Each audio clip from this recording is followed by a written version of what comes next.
Hi hello friends, ಎಲ್ಲರಿಗೂ ನಮಸ್ಕಾರ. ಸಂಚಾರಿ ನ್ಯೂಸ್ಗೆ ಸ್ವಾಗತ.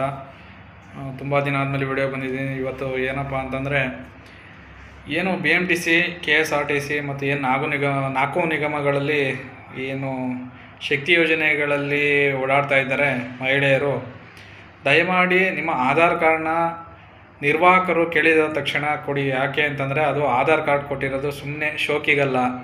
ಯಾಕೆಂತಂದರೆ ಅದು ನಿಮಗೆ ಈಗ ಏನು ದುಡ್ಡು ತೆಗೆದುಕೊಡ್ತಾ ಇದ್ದೀರಾ, ಹಣವನ್ನು ಹೇಗೆ ಕೊಡ್ತಾ ಇದ್ದೀರಾ, ಅದೇ ಥರನೇ ಆಧಾರ್ ಕಾರ್ಡ್ ತೋರಿಸಿ. ಒಂದು 2ರಿಂದ 10 ಸೆಕೆಂಡ್ ಅಷ್ಟೇ ಒಂದು 10 ಸೆಕೆಂಡು ನೀವು ಆಧಾರ್ ಕಾರ್ಡ್ನ ತೆಗೆದು ಹಿಂಗೆ ಶೋ ಮಾಡಿ, ಅಲ್ಲಿ ಅವ್ರು ನೋಡ್ತಾರೆ, ನಿಮಗೆ ಆಧಾರ್ ಕಾರ್ಡ್ ಕೊಡ್ತಾರೆ. ಯಾಕೆಂದರೆ ಸ್ಟೇಜು BMTCನಲ್ಲಿ ಸ್ಟೇಜ್ ಟು ಸ್ಟೇಜು LC ಅವ್ರು ಇರೋದ್ರಿಂದ, ಆಮೇಲೆ ಏನಪ್ಪ ಅಂದರೆ ಒಂದೊಂದು ನಿಮಿಷಕ್ಕೂ ಒಂದೊಂದು ಸ್ಟೇಜ್ಗಳು ಬರ್ತಾ ಇರೋದ್ರಿಂದ ದಯಮಾಡಿ ಜನಸಂಖ್ಯೆಗಳು ಕೂಡ ಜಾಸ್ತಿ ಇದೆ. ಇವಾಗ ಕೂಲಿ ಕಾರ್ಮಿಕರು ಮತ್ತು ಮಧ್ಯಮ ವರ್ಗದವರು ಮತ್ತು ಈವನ್ ಎಲ್ಲರೂ ಕೂಡ BMTCಲೇ ಓಡಾಡ್ತಾ ಇರೋದ್ರಿಂದ ಟ್ರಾಫಿಕ್ ಜಾಮ್ ಸಮಸ್ಯೆ ಕಡಿಮೆ ಮಾಡಬೇಕು. ಎಲ್ಲರೂ BMTCಲೇ ಓಡಾಡ್ತಾ ಇರೋದ್ರಿಂದ ತುಂಬ ಜಾಮ್ಗಳು ಆಗಿರೋದ್ರಿಂದ BMTCಲೇ ಓಡಾಡ್ತಾರೆ. ಓಕೆ, ಹಾಗೆ ಏನು ನಿರ್ವಾಹಕರು ಕೇಳ್ತಾರೆ, ದಯಮಾಡಿ ನಮ್ಮ ರಿಕ್ವೆಸ್ಟ್ ಅಂದ್ಕೊಳ್ಳಿ, ದಯಮಾಡಿ ನೀವು ಆಧಾರ್ ಕಾರ್ಡ್ನ ಶೋ ಮಾಡಲೇಬೇಕು. 100% ಶೋ ಮಾಡಲೇಬೇಕು. ಇಲ್ಲಾಂದರೆ ಆಧಾರ್ ಕಾರ್ಡು ನೀವು ತೋರಿಸಿಲ್ಲ ಅಂದರೆ ಈಗಿನ ನಿರ್ವಾಹಕರುಗಳು ಕೂಡ ಎಲ್ಲರೂ ಕೂಡ ಎಜುಕೇಟೆಡ್ ಇದ್ದಾರೆ, ಯಾರೂ ಕೂಡ ನಿಮಗೆ ಟಿಕೆಟ್ನಾಗ ಕೊಡಲ್ಲ. ಆಮೇಲೆ ನೀವು ಟಿಕೆಟ್ನಾಗ ಆಧಾರ್ ಕಾರ್ಡ್ ತೋರಿಸಿ ಅಂತ ಕೇಳಿದ ತಕ್ಷಣ ಏನು ನಮ್ಮನ್ನ ಕಳ್ಳರ ಥರ ನೋಡ್ತಾ ಇದ್ದೀರಾ ಅಂತ ಅಂದ್ಬಿಟ್ಟು ಎಷ್ಟೋ ಜನ, ನಾನೇ ಬಸ್ಸಲ್ಲಿ ಪ್ರಯಾಣ ಮಾಡ್ಬೇಕಾದ್ರೆ ನೋಡಿದ್ದೀನಿ. ಏನೋ ನನ್ನ ಹತ್ರ ಇಲ್ಲ ಅನ್ನೋ ಥರ ಟ್ರೀಟ್ ಮಾಡ್ತಿರೋ, ತಗೋ ಅನ್ನೋ ಥರ ದುರಹಂಕಾರದಲ್ಲಿ ಒಂಥರ ಏನು ಹೇಳ್ತಾರೆ ಆಟಿಟ್ಯೂಡಲ್ಲಿ ಮಾತಾಡೋದೆಲ್ಲ ನಾನು ಗಮನಿಸಿದ್ದೇನೆ. ದಯಮಾಡಿ ಅವ್ರು ಕೇಳಿದಾಗ ತಗೊಳ್ಳಿ ಸರ್ ಆಧಾರ್ ಕಾರ್ಡು, ಹೆಂಗಂದರೆ ಪ್ರಾಬ್ಲಮ್ ಸಾಲ್ವ್ ಆಗುತ್ತೆ. ಇದಕ್ಕೆ ನಿನ್ನೆ ಒಂದು ಇನ್ಸಿಡೆಂಟ್ ನಡೆದಿದೆ. ಡಿಪೋ 48 ನಿರ್ವಾಹಕರು ಒಬ್ಬ ಮಹಿಳೆಯರನ್ನ ಕೇಳಿದ್ದಾರೆ ಆಧಾರ್ ಕಾರ್ಡ್ ತೋರಿಸಿ ಅಂತ. ಯಾಕೆ ತೋರಿಸ್ಬೇಕು, ಬೇರೆ ಯಾರು ಕೇಳಲ್ಲ, ಟಿಕೆಟ್ ಕೊಡಿ ಅಂತ ಕೇಳಿದ್ದಾರೆ.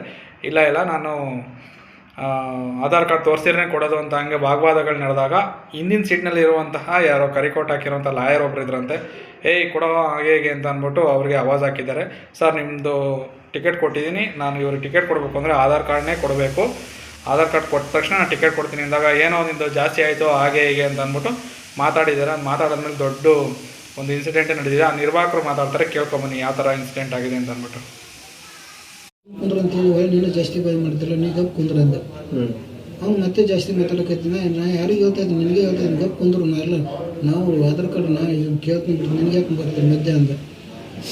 ಮಧ್ಯ ಯಾಕೆ ಬರ್ತೀನಿ ಅಂದ. ಏನೋ ನಿಂದು ಏನು ಮಾಡ್ತೀನಿ ನಾ ಅಂತಂದು ಇಷ್ಟ.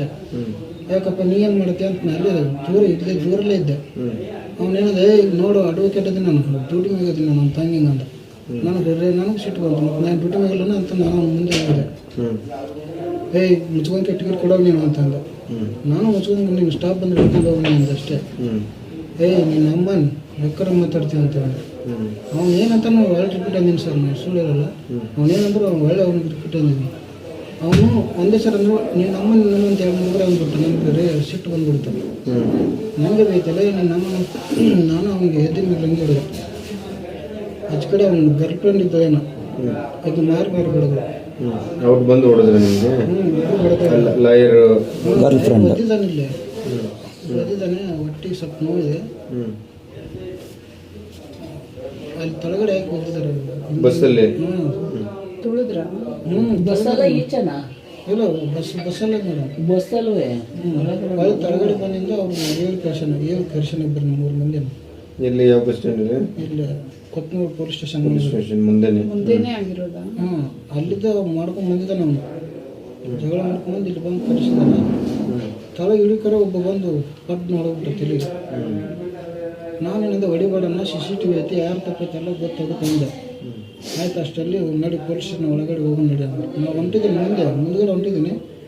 ಮುಂದ್ಗಡೆ ಬಂದು ಹೊಡೆದ್ಬಿಟ್ಟ ಇನ್ನೊಬ್ಬ ಸಂಬಂಧಿಕ. ನನಗೆ ಹೇಳೋಕ್ಕಾಗಲಿಲ್ಲ, ಬಿದ್ದುಬಿಟ್ಟ ಸರ್. ವಿಡಿಯೋ ಇದೆ ಪೊಲೀಸ್ ವಿಡಿಯೋ ಇದೆ.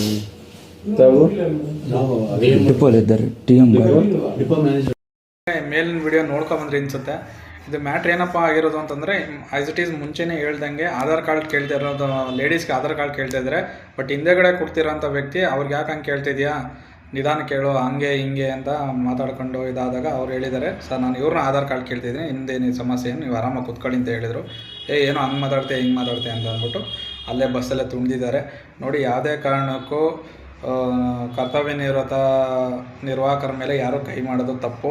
ಆ ಕೈ ಮಾಡಿರೋದ್ರಿಂದ ಇದು FIR ಕೂಡ ಆಗಿದೆ. ಈ FIR ಆದಮೇಲೆ ಸರ್ಕಾರ ಇದನ್ನು ಗಮನ ಹರಿಸಿ ಎಲ್ಲ ನಿರ್ವಾಹಕರಿಗೂ ಕೂಡ ಒಂದು ಏನು ಒಳ್ಳೆ ನಿರ್ಧಾರ ತೆಗೆದು ಯಾರು ಡ್ಯೂಟಿ ಮಾಡೋಕ್ಕೆ ಒಳ್ಳೆ ಚೆನ್ನಾಗಿ ಅನುಕೂಲ ಆಗೋ ರೀತಿ ನಡ್ಕೊಳ್ಬೇಕು ಅಂತ ಕೇಳ್ಕೊತೀನಿ. ಹಾಗೂ ಡಿಪೋದಲ್ಲೂ ಕೂಡ ರೆಸ್ಪಾನ್ಸ್ ಮಾಡಿದ್ದಾರೆ, FIR ಆಗಿದೆ. ಇನ್ನೊಂದು ಏನಪ್ಪ ಹೇಳಬೇಕು ಅಂತಂದರೆ ಈ ಸರ್ಕಾರಕ್ಕೆ ಏನು ಇವಾಗ ಬೆಂಗಳೂರಿನಲ್ಲಿ ಓಡಾಡ್ತಾ ಇದ್ದಾರೆ, ನಾನು ನೋಡಿದ ಮಟ್ಟಿಗೆ, ನಾನು ಬಸ್ಸಲ್ಲಿ ಪ್ರಯಾಣ ಮಾಡಿದ ಮಟ್ಟಿಗೆ 75% ಲ್ಯಾಂಗ್ವೇಜ್ಗಳೇ ಬರೋಲ್ಲ. ಉತ್ತರ ಪ್ರದೇಶ, UP, ಬಿಹಾರ, ಆ ಕಡೆ ಮಣಿಪುರ, ಆ ಕಡೆ ಇರೋರೆಲ್ಲ ಆಧಾರ್ ಕಾರ್ಡ್ ಇಟ್ಕೊಂಡು ಓಡಾಡ್ತಾ ಇದ್ದಾರೆ. ಬಟ್ ಅದು ಅವ್ರ ತಪ್ಪು ಅಂತ ನಾನು ಹೇಳಲ್ಲ, ಯಾಕೆಂದರೆ ಅವ್ರು ಲೋಕಲ್ ಅಡ್ರೆಸ್ನ ಅವರು ಫೇಕಾಗಿ ಮಾಡ್ಕೊಬಂದಿರ್ತಾರೋ ಅಥವಾ ರಿಯಲಿ ಇಲ್ಲಿಗೆ ಟ್ರಾನ್ಸ್ಫರ್ ಆಗಿದ್ದಾರೋ ಅದು ನಮಗಂತೂ ಗೊತ್ತಿಲ್ಲ. ಸರ್ಕಾರ ಗಮನ ಹರಿಸಿ ಇದಕ್ಕೊಂದು ಆಧಾರ್ ಕಾರ್ಡ್ಗೆ ಪರ್ಯಾಯವಾಗಿ ಇವಾಗ ಏನು ಪಾಸ್ಗಳು ಕೊಟ್ಟಿದ್ದಾರೆ ಅದೇ ಥರ ಒಂದು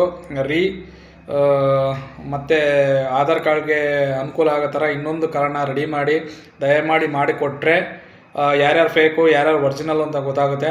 ಇದಾದ ನಂತರ ಇಲ್ಲಿರುವಂಥ ಎಲ್ಲ ನಿರ್ವಾಹಕರು ಕೂಡ ಆರಾಮಾಗಿ ಡ್ಯೂಟಿ ಮಾಡ್ಕೊಂಡು ಹೋಗ್ಬೋದು ಅಂತ ಈ ವಿಡಿಯೋ ಮುಖಾಂತರ ಹೇಳ್ತಾಯಿದ್ದೀನಿ. ಈಗ FIR ಆಗಿದೆ, ಯಾರೂ ಕೂಡ ಕರ್ತವ್ಯ ನಿರತ ನಿರ್ವಾಹಕರ ಮೇಲೆ ಕೈ ಮಾಡೋಕ್ಕೆ ಹೋಗ್ಬೇಡಿ ಅಂತ ಹೇಳ್ತಾ, ಮುಂದೆ ಅವ್ರಿಗೆ ಕಾನೂನು ಶಿಕ್ಷೆ ಆಗೇ ಆಗುತ್ತೆ. ಯಾರು ಕೂಡ ಕೈ ಮಾಡೋಕ್ಕೆ ಹೋಗ್ಬೇಡಿ. Thank you. ಎಲ್ಲರೂ ಕೂಡ ನಿರ್ವಾಹಕರೇ, ಎಲ್ಲ ನಮ್ಮ ಕರ್ನಾಟಕದವರೇ, ಯಾರು ಕೂಡ ಜಗಳ ಮಾಡಬೇಕು ಅಂತ ಹೋಗಿರಲ್ಲ. ಹಾಗಾಗಿ ಯಾರ್ಯಾರು ಆಧಾರ್ ಕಾರ್ಡು ತೋರಿಸ್ಬಿಟ್ಟು ಟಿಕೆಟ್ ತೊಗೊಳ್ಳಿ. ಪ್ರಯಾಣಿಕರು ಕೂಡ ಕರ್ತವ್ಯ ನಿರತ ನಿರ್ವಾಹಕರ ಮೇಲೆ ಯಾರು ಕೂಡ ಕೈ ಮಾಡೋಕ್ಕೆ ಹೋಗ್ಬೇಡಿ, ಇದು ತಪ್ಪು ಅಂತ ಹೇಳ್ತಾ ಅವ್ರದ್ದು FIR ಆಗಿದೆ, ಅವ್ರಿಗೆ ಕಾನೂನು ಶಿಕ್ಷೆ ಆಗುತ್ತೆ. Thank you.